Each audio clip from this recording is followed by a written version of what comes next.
Welcome. Many people in today's society have problems, major problems with addictions to things like drugs, alcohol, gambling, pornography, or even a combination of one of those maladies. And these are things that steal meaning from people's lives. Today, very fortunate to have with me a very highly experienced psychologist, Matt Stubbs. Welcome, Matt. Thanks, Scott. Nice to be here, mate. Matt has specialised in the treatment of drug and alcohol for, 30 years, roughly 30 years, Matt? Yeah, close to 30 years. Yeah, and we're going to talk about that today. It's a very, very important issue. First of all, as I asked all my guests, Matt, how did you come to psychology and specifically to develop an interest and expertise in drug and alcohol?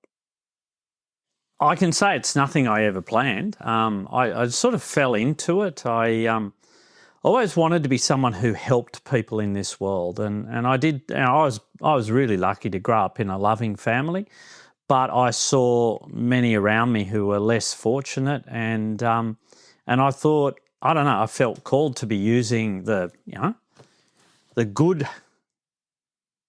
upbringing I'd had to help others. And so I ended up very early on in life volunteering at the Matthew Talbot Hostel in Sydney, feeding homeless, and then very quickly ended up working in homeless services. And when you work with young people in homelessness, the big aspect that you start to wrestle with is drug and alcohol.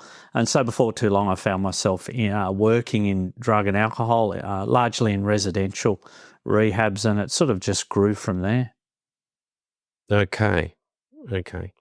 My impression of people with these problems is you often hear this term rock bottom. It's like, say someone gets addicted to alcohol, that they lose their job or their spouse threatens to leave them or something like that. This seems to be the archetypical kind of case.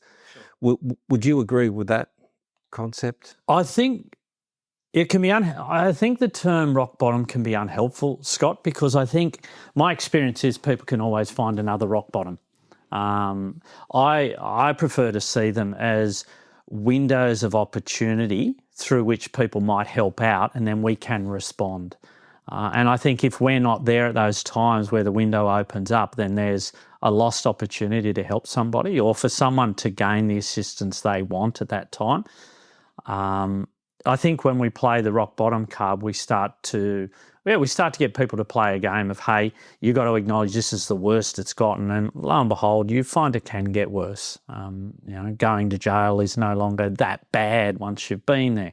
Perhaps your wife leaving you is not that bad once it happens, and so you find deeper and deeper wells of despair, I think has been my experience. What do you think is the real driver for people to become addicted to things? Is it, I think with say, and I'm sure some people when they start taking drugs, party drugs for instance, that they really enjoy it. They genuinely have absolutely great fun. Yeah. And at what point does it become an addiction? And then, of course, I'm sure there's other people who are using drugs, alcohol or gambling or something as a refuge for pain. What are some of your thoughts on that? Look, I think the worst thing we can do in the world is to demonise drugs and alcohol. They've always been part of societies, since the dawn of time, and they always will be. And we're kidding ourselves if we think, look, let's just ban this, and this. Now, we shouldn't equally go, let's just carte blanche, go into a realm where everything's freely available. I think we need to use wisdom. I think the most young people growing up will try different substances. They'll try different behaviours. Risk-taking is part of adolescence. Our role as society is to come alongside of young people and ensure that the harm that could be caused by that is minimised as much as possible. We can't take the harm totally out of it. If we wanted to do that in life, Scott, we'd have no one driving cars. we all be walking. But we know there's a risk in driving cars. So what do? We give people seatbelts. We give them, hopefully speed limits. We perhaps in areas where we know there's going to be crashes, we start to put the cables under the ground so that people won't run into the poles. So we take steps to minimise the harm. And I think drug and alcohol has tried to do that across the years. And I think for some stage there, we actually led the world in part of that. And I think that was a good thing. Now, that's not to say people don't then develop problems and issues. And I have seen that deep end of the swimming pool where I think some people just never should touch the drug or the alcohol again. They should never gamble again. Yet I know a whole bunch of people who come, Melbourne Cup Day, they'll have a punt. But I know people who go, I'll never do that again because I can't trust myself. So I do think then there's personality dispositions that lead people to more likely to become dependent or addicted. I also think what we know from studies around resiliency and the risk and protective factors that occur in people's lives across important transitional periods of their life, if they have a predominance of risk factors and a lack of protective factors, then they can be more likely to experience addiction, along with a whole bunch of other unwanted behavioural outcomes. So, yeah, I suppose that's a long-winded way to say, look, we are all we're on a big bell curve, and there's a bunch of people who can use substances appropriately, who can gamble appropriately, and then there's a bunch of people who, for a range of reasons, find they end up addicted, they end up dependent. Now, how do they know that's happening? Well, mine is always, are you unable to control how often you do that thing? Do you desire to have days where you don't do it, yet you do it, or you almost daydream about doing it? Are you doing that thing and neglecting important relationships in your life? So, your family, your work, those types of things that we need to do. Now, if those things are starting to happen, then the drug or the behaviour, whatever it is starting to take control. Because, of course, I'm sure there are high-functioning addicts. Yeah, absolutely. Yep. In all levels of society, people who can have very responsible jobs and somehow manage to, for a lifetime. I know famously the late author, William S. Burroughs. He was an injecting heroin addict for decades. I think it was 30 plus years. And heroin is demonized, but as opposed to some other drugs, if you have a good injecting technique and use the right amount, is not such a dangerous drug and a very good painkiller. Yeah. So he was sort of one example, but of course, because of the way heroin is, it's bought off dealers and it's cut with all sort of things, unlike anything you buy at a pharmacy has to be, government regulated and whatever. I think that's some of the problem. The other thing I thought about, just before I let you speak again, is it's been a huge issue, not so much here in Australia, but in the US, with the opiate addiction. Just different mums, dads or whatever who had back pain. Yes. And then were prescribed by their doctor, all above board, opiates. Yep, sure. Then they became dependent. Then there was a clampdown, more knowledge came out and the doctors stopped prescribing it. Yep. Then the patients were addicted. They'd go to dealers, inject with impurities, and there's been a shocking number of fatalities. Yeah. Well, we in Australia here now, you can't get codeine over the counter anymore. And that was a response to the fact that, I was speaking with a local chemist near where I live, and he was talking about the amounts of boxes of codeine that different people were buying. And it was ludicrous. They were feeding their own, that iatrogenic addiction, that's what it's called, when it's a prescription-fueled addiction. And absolutely, I see a lot of that. Going back to your point around people function. I think you said functional addicts. I think, there's many people who have levels of problematic substance use in our community who function very well.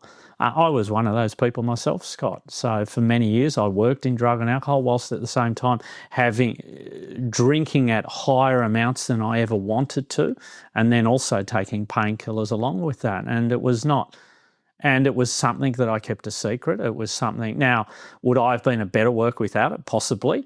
But I was still a functional worker, but it was starting to have impact on my personal relationships. But I was able to, I suppose, segment that off with my work. And so I think that's the thing. Dependence or addiction it's unique to the individual, and that's where, using terms. When I used to have people come to me and say, "Oh, my wife thinks I'm an addict, but I'm not." I'd always go to the thing, "Well, I don't care what you call it. You can call it a bucket of problems. Why do you think she thinks you've got some issues?" I want to go to the thing of what's happening in your life that ultimately you're concerned about, that you think this, be it a substance or a behaviour, is starting to impact on. And do you believe that's an issue? And that's where, for me as a therapist, I always went with that thing of where's the point of ambivalence in the person's life? And what are your friends saying? Absolutely. And is that worthy of consideration? Which bits of it are? And then I'd want to sort of almost like a diamond, I'd want to shine that thing so that it had, that was the thing we talked about in the centre of the room. Not, are you an addict or not? And usefully the DSM-4 and, the ICD-10 and things like that have very good diagnostic references. Yeah, to help psychologists, psychiatrists, other medical professionals to be able to go, okay, this is what it seems to look like. But then we're walking into people's lives and their relationships, and it is going to look different for each person. Yeah, just with that, you mentioned relationships. I read somewhere, and you can comment on it, that each, say, addict generally negatively affects at least five people in their immediate vicinity. And I would assume that a lot of people, like say a spouse comes and demands their partner has treatment, that there would have been along the way, lies, deception. Yeah. To minimise, absolutely.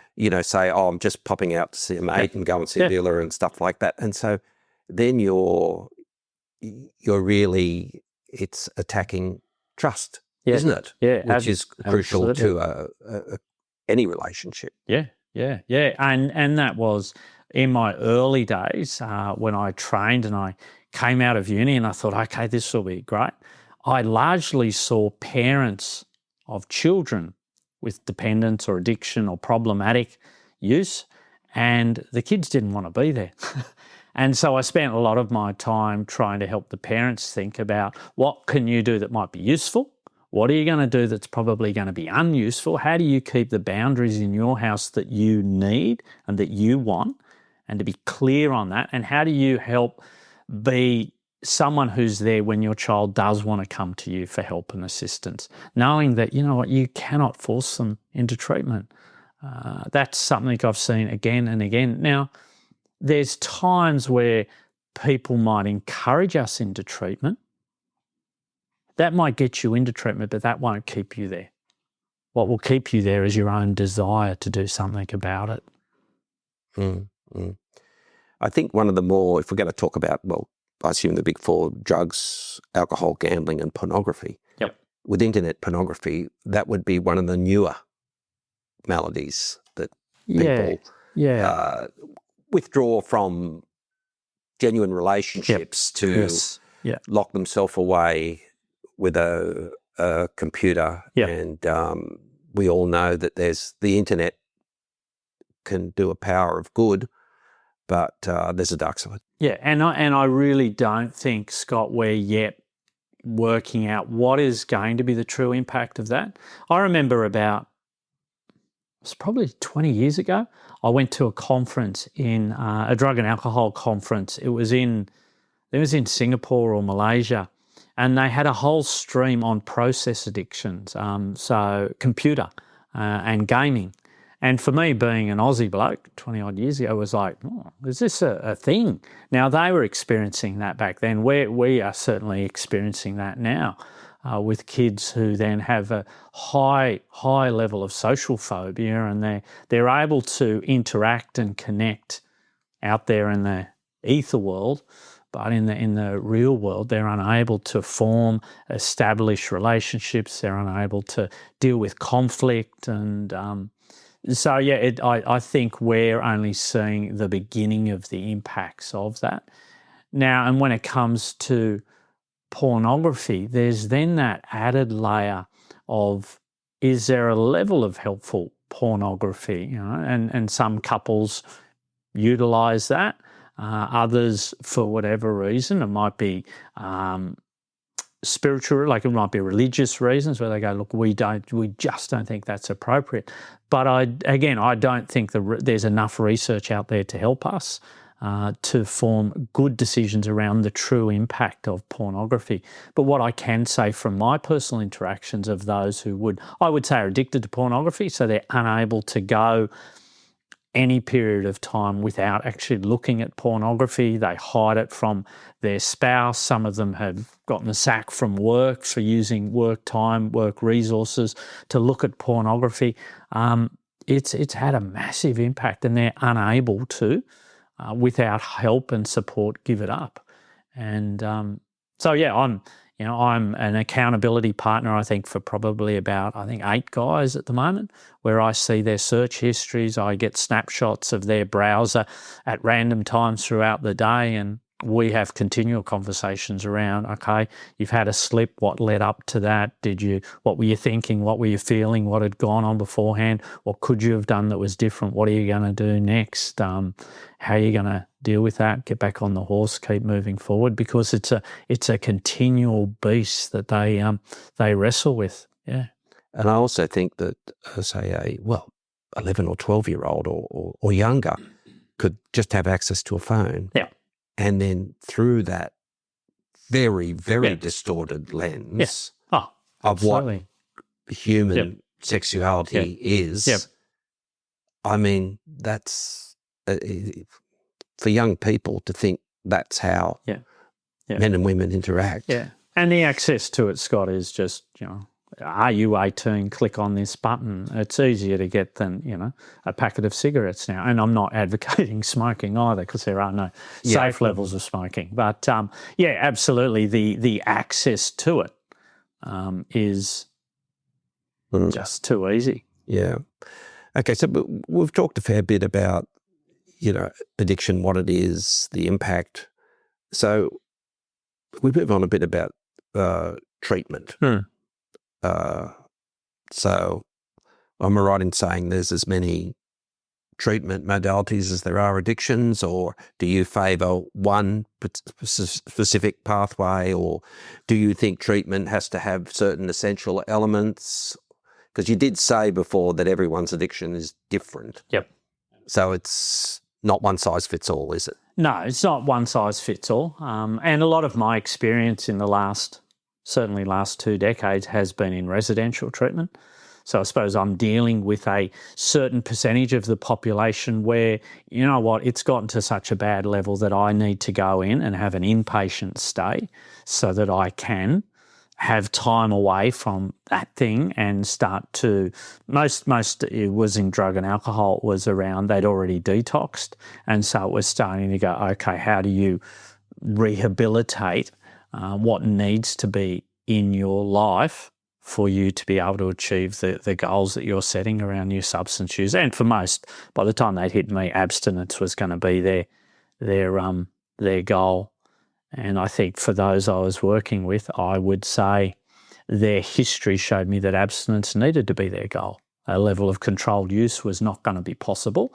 And again, I'm not disparaging controlled drinking programs and the like, which for people who have had problematic periods of use, or they had, alcohol alcohol misuse rather than probably alcohol dependence. So there's days where they drink more than they should and they're not meeting some goals, but largely, their relationships are going pretty well. They're holding down a job. They're probably not been done for drink driving yet. There's markers which would go, okay, maybe controlled drinking is one for you, where, education comes in there around what's the standard drink, how many should you have a day, can you do some self-monitoring around how much you're drinking, and what would you set as your targets, what are the days you're hitting that, what are the days you're not. So doing some of that journaling, and probably checking in that that's a realistic goal. So that's sort of a controlled drinking program, and there's a level of efficacy for those.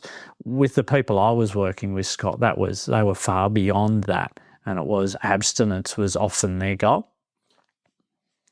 Alcoholics Anonymous and Narcotics Anonymous.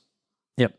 What's your take on that? They are the greatest level of social support that can be given to an addict or an alcoholic or with a substance dependence. If you've got a good sponsor, you've got... What specifically does the sponsor do? A sponsor is someone who has a level of sobriety, who has worked the steps, who has a knowledge of the fellowship, and they're able to take a new person under their wing and I suppose mentor them, be their accountability partner, be the person you reach out to when you're having tough times. If you don't turn up to a meeting, your sponsor might give you a call and go, hey, Scott, I didn't see you on Tuesday. What is going on? How about I come and pick you up and we go and have a coffee together? So they're quite proactive. Now, they're not you need to make your own decisions, you need to be responsible, but they're there to help sort of drag you along at the hard times. But they're also there for you to reach out to and to get some wise words of wisdom. Now, I also say AA is a great level of support because you can go to pretty much any town in Australia, and if you're doing it tough, you can get along to a meeting, an AA or an NA or a GA meeting. And, that's not available from us professionals. When I was a psychologist operating before where I'm operating now, I was pretty much 9 to 5 Monday to Friday, and you're not calling me out of hours, I'm not available. And there's those boundaries we set there so that we can keep ourselves well in the practice that we do. But within, if you're also going to AA while you're seeing me, that's great, because I know there's a 9 o'clock meeting down the road here that you can go to. Yeah. So theoretically, if I was in the program, could I say call my sponsor at 11 p.m. on a Sunday night and say the pub's open till midnight? I just really want to go down there and have a conversation. Yep. Yeah. A good sponsor, absolutely. And that's I used to say to people who would come and see me and say, oh, you're a psychologist. I saw a psychologist once, they were terrible. My response to that is, look, have you ever been to a bad Indian restaurant? We all have. Does that stop you eating Indian food? No, Indian food's lovely. You go to a different restaurant. Sponsors are like that. There are some really good sponsors who are there for the person they're supporting. But they also need to set boundaries around that. At the moment I sort of work in a different space where I am more available to people, but there's times where I turn my phone off and I go, don't ring me, after this time because I'm not responding.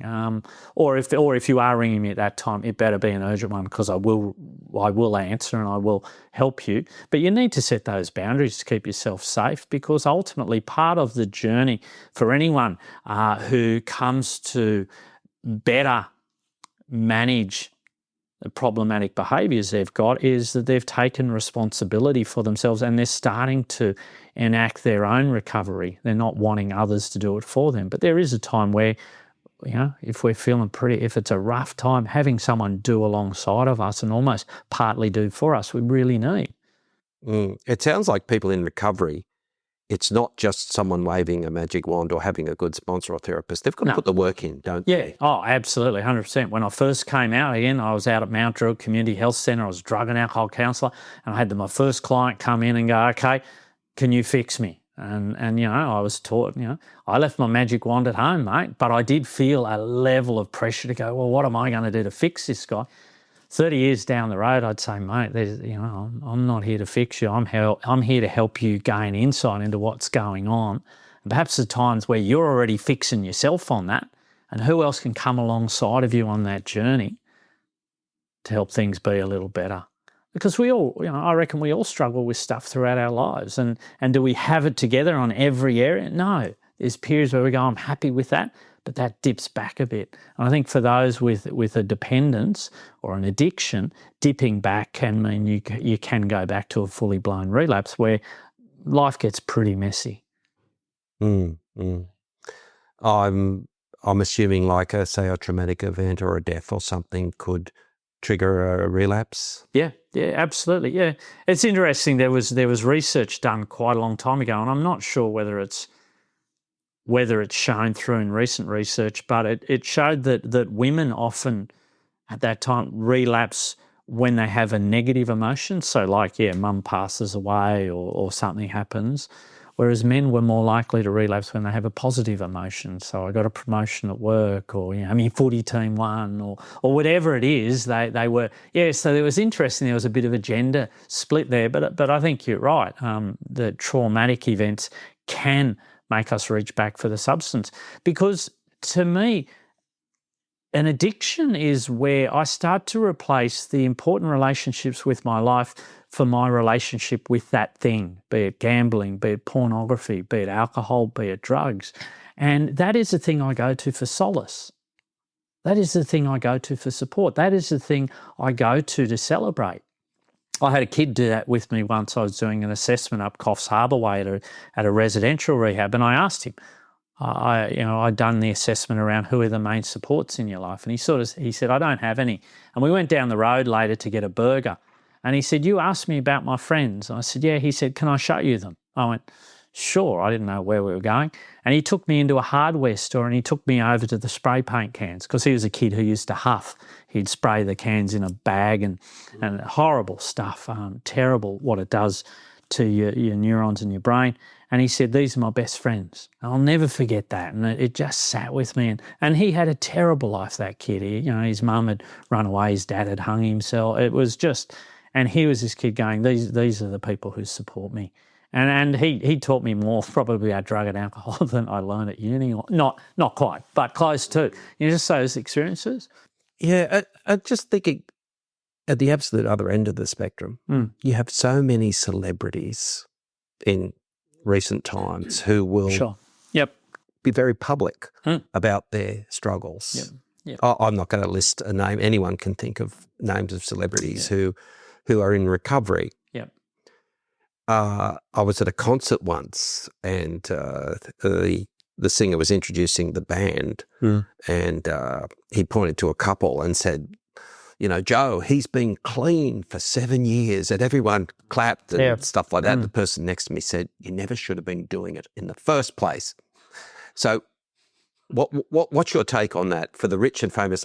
I think that what it shows is that if you're very rich and very famous and worshipped and whatever, that's no insurance against falling victim to, it could have started out as, I don't know whether the essential emptiness of fame or whether they partied every night and then they started waking up with withdrawal symptoms. What's your whole take on that? I think it's probably a bit of both, Scott, that we know that accessibility to substances means people are more likely to use them.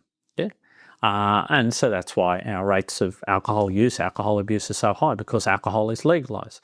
Now, our rates of, you talked about heroin before, our rates of heroin use are lower. Why? Well, because it's not freely available. If you want to go and get it, you can find it. And, you probably have to go in a pub and ask a few people. Once you know where it is, you can more readily find it. But you have to go looking for it. Now, if you're a celebrity and you've got all the things at your fingertips, then it's freely available. And I imagine, I'm trying to remember the quote. Jim Carrey? Was it Jim Carrey who said something like, everyone in life should have a goal and then attain that goal and then realise how lonely you are once you get it. I think it was him. And that just said to me, yep.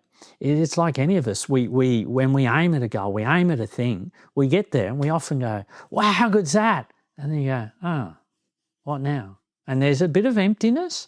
And I imagine if you are a high flyer, which again I would say ties in with personality types too, where you're looking for that, you're looking to be fed that way, then that emptiness could feel even more empty. And so I imagine then when those substances are freely available, you've got a perfect storm. And, you know, we've seen the last couple of years some terrible celebrity deaths where that's happened, but certainly a number of them. Yeah. So I ran a rehab once out at Campbelltown, out in the Wild West at the time it was, and people said, wow, you must have been busy there. We got as many kids coming from St Ives there as we did from Campbelltown. For those listeners overseas, St Ives is an upmarket. And Campbelltown's a more socio-economic challenged place. Yeah. So I think the bottom line is addiction is no respecter of age, social status. Yes, absolutely. Gender. Yep. It's an equal opportunity employer. Yeah. Just you as a therapist, what are some of the things that make the essentials to be a good therapist? Before you answer that, in your very chair, I had a submariner, and I said to him, "Well, what are the if you're this, don't become a submariner.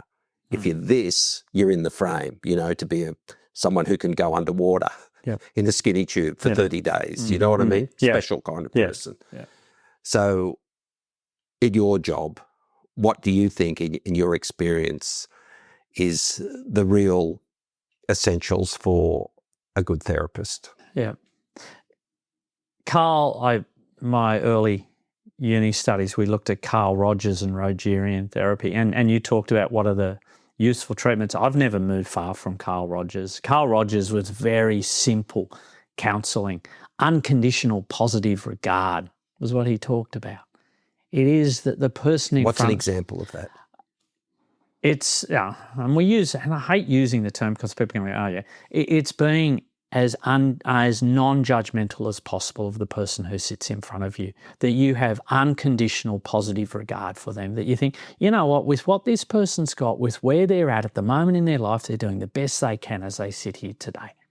And that's not saying I'm an easy pushover then and I'm just a woe is you person. I ran a residential rehab for 170 addicts and alcoholics, so I had to be pretty stern there. But even as I was stern within a program like that, I had unconditional positive regard for each and every, or I tried to have unconditional positive regard for each and every person. And that's why working the drug and alcohol field is so hard, and you do need to have boundaries, and you do need to make sure self-care is a big part of your life, and that you're able to turn up at work and have that unconditional positive regard for another human being, knowing that part of addiction you talked about before is deception, is lying.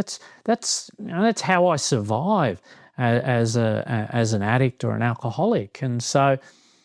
Yeah, I believe you need to be able to hold unconditional positive regard. And I work with people who are great and they were like Halley's Comet, they shone fast, but then they became bitter and cynical and, they're just addicts. And I go, no way. Absolutely, they may struggle with addiction for the rest of their life, but they're here today doing something about it. And yes, the court said this or that, so I have the conversation of what do we need to do together so that the court may get off your back. I'll come alongside of them. Now, I won't make excuses for them and I won't lie for them, but I will have unconditional positive regard for that human being that's in front of me. Because in my experience, most of the people have had terrible trauma in their life and trying to work out why they end up here today. It's often too hard for me to work out. It's what do we do from here on?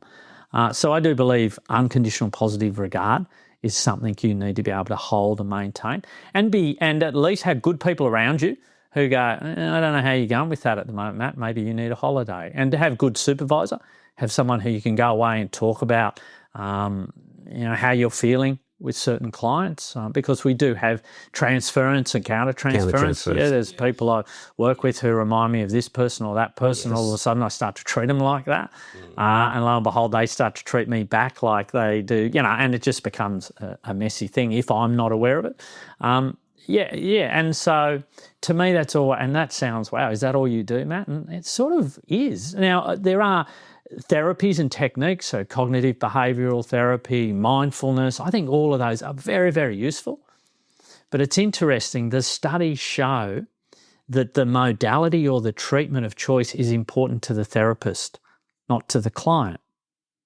What's important to the client is the connection between the therapist and the client. And I think that connection's made better when I sit in a more confident space because I have trusted therapies or techniques that sit behind me that are comfortable for me.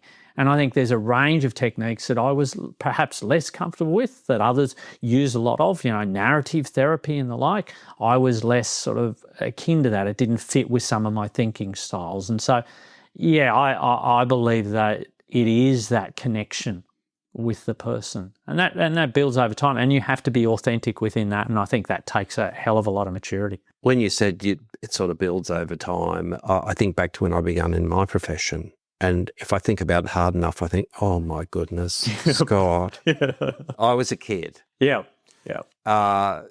Did you sort of have an upward trajectory and made your one step forward, two steps back? I remember my first client when I was at Mount Druitt, and this guy just got released from prison, and I think he'd done 6 years or something, and he'd used heroin before he went in, and I think part of him getting out was go and see a counsellor, and he came in, and I had a wedding ring on, I was newly married, and he walked in and I said, hi, how can I almost felt like I was at Macca's. How can I help you today, sir?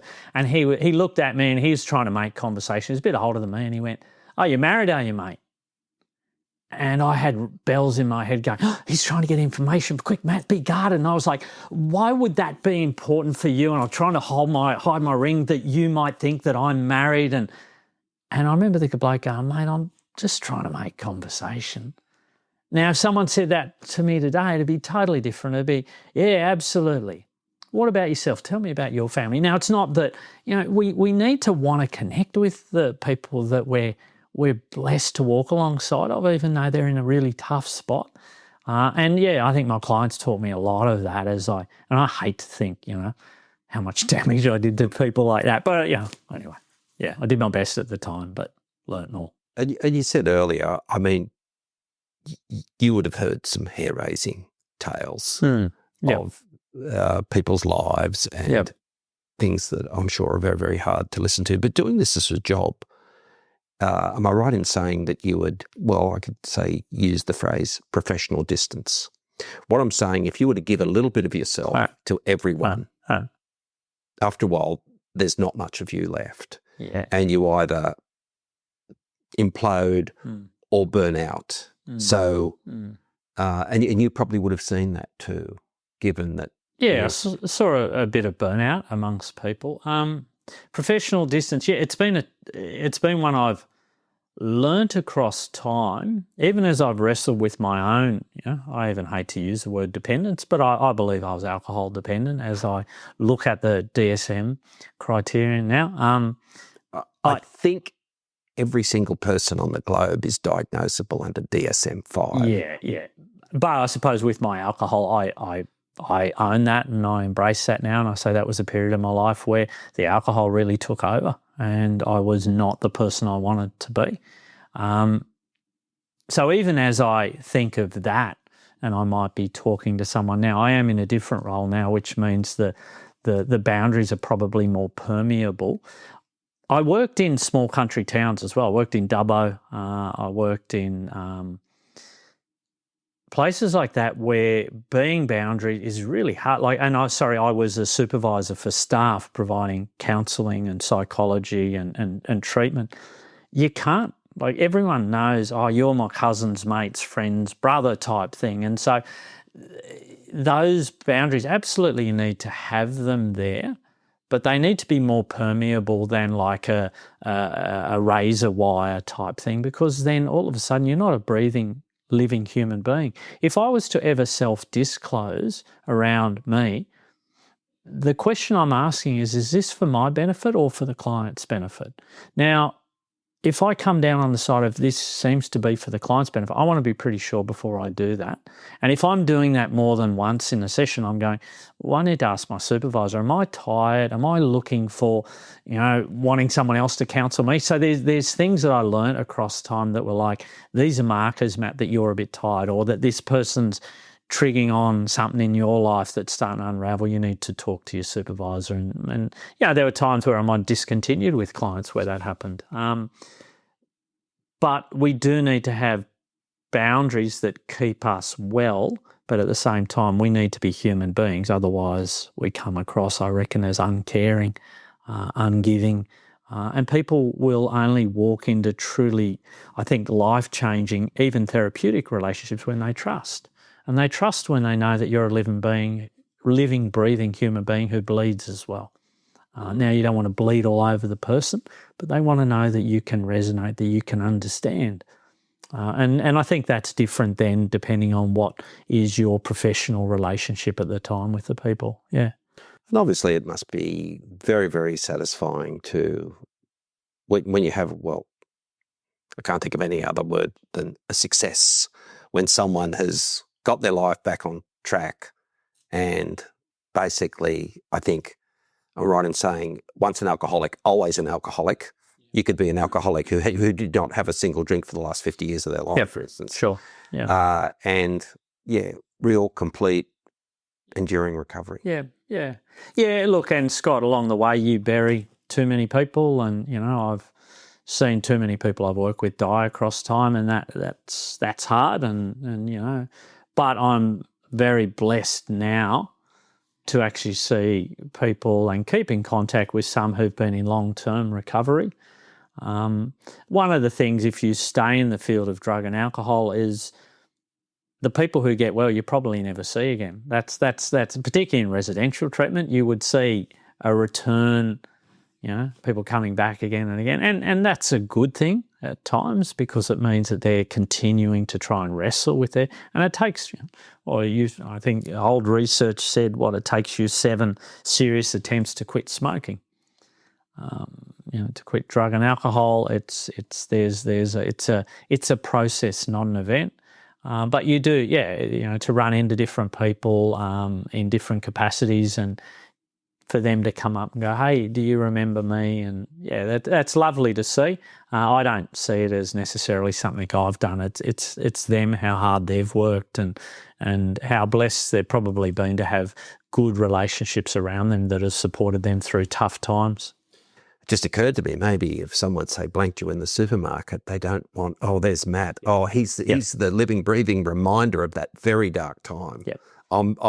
I want to leave that back there. Absolutely. And privacy and confidentialities are something we need to take very, very seriously, because we end up in the most private parts of people's lives and the secrets that they've held and kept.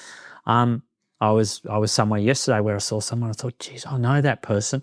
And my first reaction is not to say anything of it. And they came up to me, and I'd actually known them from university. Now, if they hadn't have said that, I would have gone away going, I have no idea who it is, because there's a lot of people I see out there, particularly here where I live now, where I think, okay, I think I know you from there. But it's up to them to say, hey, how you going? But I would never brush them. Yeah. So you've moved in a little bit of a different direction now in your treatment. Tell us about that. Yeah. So I'm actually now pastor of a church. So one of a few pastors in a church that's growing. And the responsibility in my area is connecting. So a large part of that is pastoral care. So we're a church of about any weekend, 750, 800 people coming along. And we're growing each year by 15% or thereabouts. And we are in an area where there's a lower socio-economic demographic, where people are coming along to church. They're coming along looking for meaning in their life, Scott. And lo and behold, a number of those people have addiction and mental health that is either quite pertinent at the moment or has sat in the background. And so I find myself now assisting and supporting people, but with a very different boundary, because I am the pastor of the church, and I'm often speaking up front, preaching, and I will talk about my own life as part of that, my family life, my own foibles and downfalls. And so the people I suppose I'm coming alongside of are people who are loved in our community and known in our community, and I often know a lot of their family issues before they will talk with me about them. So it's an interesting space, but again, it's one where I can offer that privacy, that confidentiality, with the appropriate constraints around child protection or fear that they might hurt themselves or someone else. But other than that, it's a safe space for them to start to talk through what's going on. And it has that spiritual element, Yep. which is Yep. different, say, like in government-run facilities, Yeah. where that's not really allowed. Yeah. And that was always something I struggled with, Scott, because in my own, I grew up as a Roman Catholic, and not the once a year Roman Catholic, but they head along to church every week sort of Catholic. So it was a real tradition that we did, and it was a belief in God and a belief that we were in some ways to be better. Now, my experience was in the Catholic Church that was, well, be better by trying harder. Coming to a Christian church, I've realised that I can't do it. I need God to be doing it for me, and I need to come alongside of the work He's doing in me. And that's been awfully freeing, yet at the same time a real encouragement as I've continued to work on the areas of my life that need refinement and growth. And it's good to be able to come alongside of others and share that as well. To be able to pray with people, because often a big part of drug and alcohol, there is a helplessness in it. It's so hard when you're in the midst of just relapse after relapse, and trying to get in the why. And sometimes the whys will just drive you crazy. And I say to some people, you've got to let go of the why, and you've got to start to look at the how. How do you go the next day meeting the goals you want? What's that going to look like? And just building from the ground up. And as I've said, prayer is a wonderful thing. So I'm running a Celebrate Recovery ministry now at the church I'm at, where we have people who come along and every year wrestle with we call it the hurts, the habits and the hang-ups of their life. And it's wonderful to be able to utilise the skills I've developed across the years to now help people with a range of different issues. Great. Matt, this has been fascinating. It's been very informative, and I really thank you for sharing all your knowledge and expertise and anecdotes. And I'd like to have you back sometime. Oh, look, it'd be great to be back, and I do. As I think back to that kid in Coffs Harbour and that first client I had out at Mount Druitt. I hope some of what I've said today will help some of your listeners in some small way, be a reminder of what they need to be doing next. So, it's been lovely coming along, and love to come back. Thanks, Scott. Thanks again. Thanks, mate.